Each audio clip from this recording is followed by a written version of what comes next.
Kahit nakamotor, walang takas, asintadong pulis sa mga salaring riding in tandem sa Tondo, Maynila. Tinamaan ng bala sa paa ang mga suspect na sangkot sa pamamaril.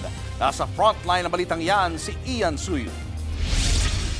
Sa kalsadang ito sa Tondo, Maynila, makikita ang isang rider. Kasunod ang isang lalaking kumakaripas ng takbo. Nang biglang, tumilapon ng lalaki at lumagapak sa kalsada. Tinamaan na pala siya ng bala sa paa. Ang umasinta sa kanya, isang pulis. Pati ang rider ng motorsiklo, tinamaan din ng bala. Pareho silang nagpapagaling ngayon sa ospital. Pero bakit ba sila tinugis ng pulis? Mga suspect pala kasi ang dalawa sa pagpatay.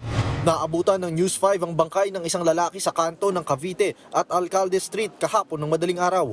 Ang dumali sa biktimang yan ay ang tinugis na riding in tandem. Nagkalat pa sa crime scene ang mga basyo ng bala.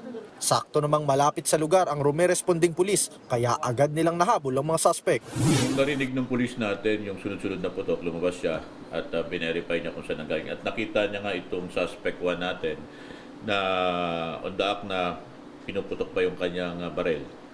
So nagpakilala siyang pulis, sinabihan niya na tumigil ito, at, pero ganun pa man hindi ito sumunod at nakipagbarilan sa kanya. Hindi pa malinaw ang motibo sa pamamaslang. Pero ayon sa kapatid ng biktima, posibleng may kinalaman ito sa pagiging bagong laya ng biktima. May masamang loob po talaga mula nung bagong lumabas siya sa kulungan. Ayun lang po yung uling balita ko sa kanya.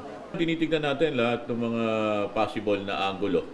Ang nakuha lang nating information, itong ating biktima ay kalalaya lang sa Manila City Jail. At accordingly, yung initial information natin na nakuha ay yung pagkakakulong niya rito ay may kinalaman sa illegal drug. Mahaharap ang mga suspect sa kaukulang reklamo. Nagbabalita mula sa frontline.